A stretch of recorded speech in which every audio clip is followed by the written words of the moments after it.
నిజంగా చెప్పాలంటే ఈ రాజకీయాలు ఇంతలా దిగజారిపోతున్నాయా? రాజకీయ నాయకుడు పదవుల గురించి, లేకపోతే వాళ్ళ నాయకుడు తాలూకా ప్రోత్సాహం గురించో, లేకపోతే వాళ్ళ నాయకుడు తాలూకా మన్ననల్ని పొందటానికి వైఎస్ఆర్సీపీ నాయకులు ఇంతలా దిగజారుతున్నారా? నిజంగా చాలా బాధ అనిపించే సన్నివేశం. ఎందుకంటే ఒక మంత్రి చేసిన వ్యక్తి, రాజకీయంగా చాలా పదవులు చేసిన వ్యక్తి, చాలా సీనియర్ మోస్ట్ నాయకుడు, వైఎస్ఆర్సీపీ నాయకుడు అంబటి రాంబాబు. నేను ఇంతకుముందు అంబటి రాంబాబు గారు అనేదాన్ని, కానీ గారు అన్న పదానికి అర్హత లేని వ్యక్తి అంబటి రాంబాబు. అంబటి రాంబాబు ఈరోజు ఒక చంద్రబాబు నాయుడు గారి గురించి మాట్లాడిన భాష, నేను ఒకటే సూటిగా అడుగుతున్నా, నీ భార్యకి కానీ మీ తల్లిగారికి కానీ ఒక్కసారి నువ్వు మాట్లాడిన భాష ఏదైతే ఉందో ఒక్కసారి చూపించి, నేను మాట్లాడింది కరెక్టేనా అని మీ తల్లిని అడగండి, లేకపోతే మీ భార్యని అడగండి, లేకపోతే నీకు కూతురుంటే మీ కూతురుని అడగండి, అది కరెక్టే అని వాళ్ళు ఎవరైనా నోటి నుంచి చెప్తారేమో ఒక్కసారి ఆలోచన చేయండి.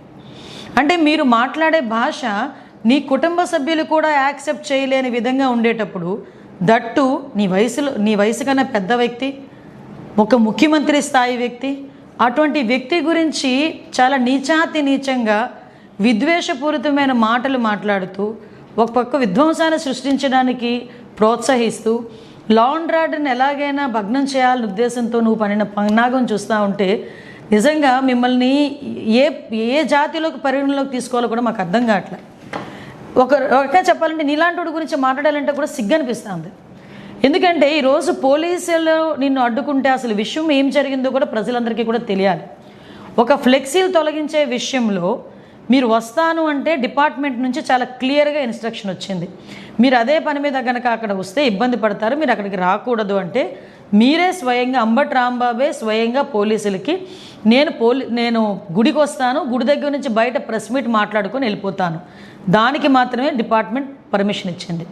డిపార్ట్మెంట్ పర్మిషన్ ఇస్తే వచ్చి దర్శనం చేసుకొని బయటకు వచ్చి ప్రెస్ మీట్ మాట్లాడి అక్కడి నుంచి 500 మీటర్ల దూరంలో ఉన్న ఫ్లెక్సీల దగ్గరికి వెళ్ళేదానికి ప్రయత్నం చేస్తే, అక్కడ ఆల్రెడీ కొంతమంది తెలుగుదేశం పార్టీ కార్యకర్తలు, కొంతమంది ఫాలోవర్స్ ఉంటే మళ్ళీ లా అండ్ ఆర్డర్ ఇష్యూ వస్తుందని ఎంత నచ్చ చెప్పడానికి ప్రయత్నం చేసినా పోలీసుల్ని కూడా చాలా అతి దారుణంగా పోలీసులను కూడా దూషించి, గౌరవ ముఖ్యమంత్రి నారా చంద్రబాబు నాయుడు గారి గురించి నీచమైన మాటలు మాట్లాడి ఈరోజు అతని స్థాయిని దిగజార్చుకుంటున్నాడా, అతని పార్టీ స్థాయిని దిగజార్చుతున్నాడా, లేకపోతే అతని వ్యక్తిత్వమే అంతా, అతని నాయకుడు తాలూకా వ్యక్తిత్వమే అంతా నాకు అర్థం కావట్లేదు. ఏమండి, మీరు అధికారంలో ఉండేటప్పుడు పట్టాభి గారు బోస్ డీకే అన్న ఒక పదం ఉపయోగిస్తే మా పార్టీ ఆఫీస్ మీదకి వచ్చి మా పార్టీ ఆఫీస్ని ధ్వంసం చేసిన సంఘటన మీకు గుర్తు చేయాలి. ఆ రోజు ఎందుకు అలాగ చేశారు అంటే, మా కార్యకర్తలకి నా గురించి మాట్లాడితే బీపీ వచ్చింది అని జగన్మోహన్ రెడ్డి మాట్లాడిన మాట నేను ఈరోజు గుర్తు చేస్తున్నా. ఈరోజు అదే పరిస్థితిలో మా నాయకుడు అనుకుంటే ఈరోజు రోడ్డు మీదకి వచ్చి మీరు మాట్లాడగలరా? కానీ నిబద్ధత కలిగిన నాయకుడు, లా అండ్ ఆర్డర్ని సక్రమంగా పెట్టాలి అనుకున్న నాయకుడు, ఎట్టి పరిస్థితులని కక్షపూరితంగా వెళ్ళకూడదన్న నాయకుడు ఉన్నారు కాబట్టే ఇంకా మీరు బయటకు వచ్చి మాట్లాడే పరిస్థితి కనిపిస్తుంది. అలాగని లా అండ్ ఆర్డర్ విషయంలోనే కానీ ఇష్టానుసారంగా చంద్రబాబు నాయుడు గారిని నోటికొచ్చి మాట్లాడితే ఊరుకుంటామని అనుకుంటున్నారా? కంపల్సరీగా తగిన చర్యలు ఉంటాయి, కంపల్సరీగా కేసు బుక్ చేస్తాం. మీకు ఒకటే చెప్తున్నా, ఈరోజు చంద్రబాబు నాయుడు గారిని ఒక మాట అంటే నేను చంద్రబాబు నాయుడు గారిని అనేసాను నువ్వు అనుకుంటున్నావేమో, కానీ గౌరవ ముఖ్యమంత్రి గారిని ఒక మాట అంటే రాష్ట్ర ప్రజలను ఒక మాట అన్నట్టే. మళ్ళీ గుర్తు చేస్తున్న అంబటి రాంబాబు, జగన్మోహన్ రెడ్డి, చంద్రబాబు నాయుడు గారు లాంటి ఒక మంచి వ్యక్తిని, ముఖ్యమంత్రి స్థాయి వ్యక్తిని నువ్వు అధికారంలో ఉన్నప్పుడు, మేము ప్రతిపక్షంలో ఉన్నప్పుడు 53 రోజులకి జైల్లో పెట్టినందుకే 151 సీట్లు కాస్త 11 సీట్లకి దిగజారాయి. ఆ విషయం మర్చిపోకు. మళ్ళీ తిరిగి అటువంటి ఆ మంచి వ్యక్తిని ఈరోజు మళ్ళీ టచ్ చేస్తున్నావు. ఈరోజు నువ్వు ఎన్ని మాట్లాడినా, ఎన్ని బూతులు మాట్లాడినా ఆ మహానుభావుడు కుప్పం నియోజకవర్గంలో, తన సొంత నియోజకవర్గంలో సుమారుగా పిల్లలందరికీ కూడా 5,000 సైకిళ్ళు ఇచ్చి కుర్రోడ్ల సైకిల్ మీద హ్యాపీగా తొక్కుకుంటూ వాళ్ళతో పాటు ఉత్సాహాన్ని నింపి ముందుకెళ్తున్నారు. అది నాయకుడు అంటే. అలాంటిది ఈరోజు అంబటి రాంబాబు తాలూకా మాట తీరు కానీ, నేను ఎందుకంటే ఇంకొక విషయం కూడా ప్రజలకు చెప్పాలి. ఈరోజు కల్తీ నెయ్యి విషయంలో రాష్ట్ర ప్రజలందరూ కూడా వైఎస్ఆర్సీపీ మొహాన్ని ఉమ్మేస్తున్నారు. దయచేసి క్షమించాలి నేను ఈ పదం ఉపయోగిస్తున్నానంటే. ఎందుకు ఇంత పెద్ద పదం ఉపయోగించానంటే, కల్తీ నెయ్యి వెంకటేశ్వర స్వామి ప్రసాదంలో కల్తీ నెయ్యి కూడా కాదు, అది నెయ్యి లేకుండానే కల్తీ చేసి అందులోని రసాయన పదార్థాలని కూడా యాడ్ చేసి అటువంటి వాటితో లడ్డు ప్రసాదం తయారు చేసి కొన్ని వందల కోట్లు 250 కోట్ల పైన స్కామ్ చేశారంటే, అలాంటి విషయం మీద ప్రజలందరూ కూడా ఈరోజు చర్చించుకుంటున్నారు, వైఎస్ఆర్సీపీని అసహించుకుంటున్నారని. ఈరోజు డైవర్షన్ పాలిటిక్స్ చేయడానికి ఈరోజు అంబటి రాంబాబు బయటకు వచ్చి ఏమీ లేకుండానే పెద్ద సీన్ క్రియేట్ చేసి కావాలని గౌరవ ముఖ్యమంత్రి గారిని అన్ని అసభ్య పదజాలంతో మాట్లాడాడు. అఫ్కోర్స్ నువ్వు అనుకుని ఉండొచ్చు నేను డైవర్ట్ చేస్తున్నానేమో అనుకోవచ్చు, కానీ ప్రజలకు ఎప్పుడో రిజిస్టర్ అయిపోయింది ఈ విషయం. ఈరోజు నీ సంగతి రిజిస్టర్ అవ్వాలి. నువ్వు ఎలాంటోడివి, నీ నాయకుడు ఎలాంటోడు అనే సంగతి కూడా ఎప్పుడో రిజిస్టర్ అయిపోయింది. ఎందుకంటే మీ భాగోతాలన్నీ మీరు అధికారంలో ఉన్నప్పుడే చూశారు ప్రజలందరూ కూడా. మళ్ళీ చెప్తున్నా అంబటి రాంబాబు, నోటికొచ్చినట్టు మాట్లాడతాను చంద్రబాబు నాయుడు గారి గురించి, లోకేష్ బాబు గారి గురించి, పవన్ కళ్యాణ్ గారి గురించి ఎలా మాట్లాడినా నాకు చెల్లిద్ది అనుకున్న రోజులు పోయాయి. నువ్వు ప్రజలకి సమాధానం చెప్పాలి, మా పార్టీ కార్యకర్తలకి క్షమాపణ చెప్పాలి. లా అండ్ ఆర్డర్ ఇష్యూస్ ఎవరైనా బ్రేక్ చేసినా కూడా ఎవరిని కూడా ఉపేక్షించే పరిస్థితి అయితే లేదు. ఈరోజు ప్రజా సంక్షేమం అభివృద్ధి మాకు ఎంత ముఖ్యమో ప్రజా రక్షణ కూడా మాకు అంతే ముఖ్యం, ప్రజా భద్రత కూడా మాకు అంతే ముఖ్యం. ఈ ప్రజా భద్రతకి ప్రజా రక్షణకి విఘాతం కలిగించడానికి ఎవరు ప్రయత్నం చేసినా, అలాంటి విషయాలు రెచ్చగొట్టే ధోరణిలో ఎవరు మాట్లాడినా డెఫినెట్గా వాళ్ళ మీద చర్యలు ఉంటాయి.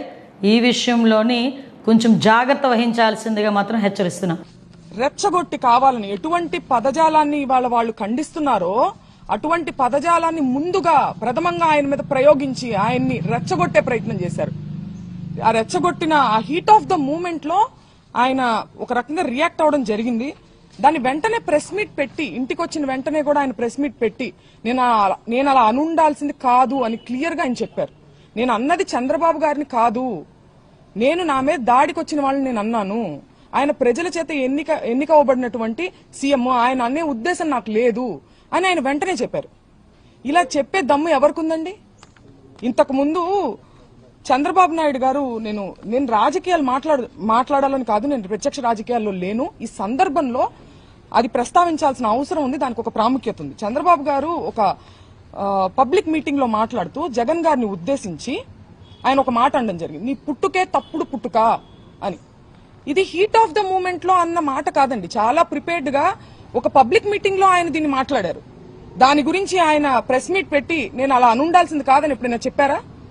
ఇలాంటి ఎగ్జాంపుల్స్ ఇంకా చాలా ఉన్నాయి. కానీ రాంబాబు గారు చెప్పారు, ఆయన అన్నది హీట్ ఆఫ్ ద మూమెంట్ లో, దాన్ని నేను అలా అనుండాల్సింది కాదని ఆయన చెప్పడం జరిగింది. చెప్పిన తరువాత కూడా నేను లీగల్ కాన్సిక్వెన్సెస్ ఫేస్ చేస్తాను, నేను ఎక్కడే ఉంటాను, నేను ఎక్కడికి పారిపోను అని చెప్పిన తర్వాత కూడా ఒక ప్రజాస్వామ్యంలో, ఒక గవర్నెన్స్, ఒక లా అండ్ ఆర్డర్ ఉన్న స్టేట్ లో పోలీసుని పూర్తిగా నిర్వీర్యం చేసి విపరీతమైన దాడులు చేశారు. ఆయన మీద హత్యాయత్నం చేశారు. కత్తులు, కర్రలు. మా నాన్నగారు ప్రెస్ మీట్ ముగించుకుని ఆఫీస్లోకి వెళ్లారు. ఇది అందరూ చూశారు అక్కడ, పోలీసులు, ప్రెస్ అందరికీ తెలుసు. ఇంట్లో లేడీస్ మాత్రమే ఉన్నామని కూడా తెలుసు. లేడీస్ ఉన్న ఇంట్లోకి మగవారిని మూకుమ్మడిగా పంపి, ఈ సందర్భంలో నేను గల్లా మాధవి గారిని అడుగుతున్నాను, ఇది మీకు ఏ నైతిక విలువ ఉందని చెప్పి మీరు క్షమాపణ కోరుతున్నారు అంబటి రాంబాబు గారి దగ్గర నుంచి? నేను అంబటి రాంబాబు గారి వ్యాఖ్యల్ని నేను సమర్థించట్లేదు, ఆయనే సమర్థించుకోలేదు కదా. హీట్ ఆఫ్ ద మూమెంట్ లో నేను అన్నాను, నేను అలా అనుండాల్సింది కాదని ఆయనే చెప్పారు. మీకే నైతిక విలువ ఉందని చెప్పి మీరు, మీ హస్బెండ్, లేడీస్ మేము ఇక్కడ ఉంటే మీరు తాగి ఉన్నటువంటి మగవారిని మా మీదకి రెచ్చగొట్టి పంపిస్తూ ఇంట్లోకి వెళ్ళమని, వాళ్ళు అద్దాలు మీరు చూడొచ్చు, కారు ఎలా పగలగొట్టారు, అద్దాలు, పైన అద్దాలు, పక్కన తలుపులు అన్ని పగలగొట్టుకుని లోపలికి రావాలని చూసారు. లోపల కేవలం ఆడవారు మాత్రమే ఉన్నాం. నేను, మా మదరు, మా సిస్టరు, మా పిల్లల్ని పెట్టుకుని మేము ఉన్నాం. హోమ్ మినిస్టర్ అనిత గారిని కూడా నేను సూటిగా ప్రశ్నిస్తున్నాను, దీన్ని మీరు సమర్థిస్తారా? మీరు ఆడవారి మర్యాద దెబ్బతిందనే ప్రాసెస్ లో మీరు దాడి చేస్తూ మీరు అటాక్ చేసింది ఆడవాళ్ల మీదనే. ఇది ఏ రకంగా సమంజసం? ఇది ఏ రకంగా న్యాయం? నేను ఇదే సందర్భంలో పవన్ కళ్యాణ్ గారిని కూడా అడగాలనుకుంటున్నాను. కాపు సామాజిక వర్గంలో నేను పుట్టినందుకు చాలా గర్వపడుతున్నాను. అయితే ఇవాళ మీ బలం చూసుకొని కాపు కులస్తులందరూ వాళ్ళ పట్లే ఉన్నారు అనే ఒక బలాన్ని చూసుకొని ఇవాళ కాపు మహిళలమైన మమ్మల్ని తిడుతూ కాపు అనే కుల ప్రస్తావనతో పాటు బూతులను జోడించి లకారాలు జోడించి మమ్మల్ని తిడుతూ స్త్రీలని మా ఇంటి మీద దాడి చేసి ఇవన్నీ పగలగొట్టారు. దీనికి పవన్ కళ్యాణ్ గారి బలము అడ్వాంటేజ్ గా తీసుకున్నారు వాళ్ళు. కాబట్టి పవన్ కళ్యాణ్ గారు బాధ్యత వహించి దీన్ని ఖండించాలి. తల్లులు అందరికీ ఉన్నారండి. రాంబాబు గారు తల్లిని మీరు ఎప్పుడైనా చూడొచ్చు. ఆయన ఎప్పుడు ఒక బార్డర్ క్రాస్ చేసి అసభ్య పదజాలంతో ఏది మాట్లాడరు. మాట్లాడినప్పుడు క్షమాపణ చెప్తారు, లేదంటే నేను అలా ఉండాల్సింది కాదని కూడా చెప్పారు. మీ తల్లిని అన్నది ఎవరు? పవన్ కళ్యాణ్ గారు. తల్లులు అనే సాంప్రదాయం ఎక్కడుందో మీ మనసుకు తెలుసు. పురంధేశ్వర్ గారు మాట్లాడుతూ చంద్రబాబు నాయుడు గారు తల్లిని అన్నారని చెప్పి ఆవిడ అన్నారు. నేను చూశాను ఆ వీడియో. నేను ఒక మహిళగా అడుగుతున్నాను, చంద్రబాబు నాయుడు గారు జగన్ గారిని మీ పుట్టుకే తప్పుడు పుట్టుక అని అన్నారు. ఇందులో జగన్ గారి తల్లిని అన్నట్టు కాదా? దీని గురించి ఆవిడ అభిప్రాయాన్ని చెప్పాలి. దీన్ని కూడా ఆవిడ ఖండించాలి కదా.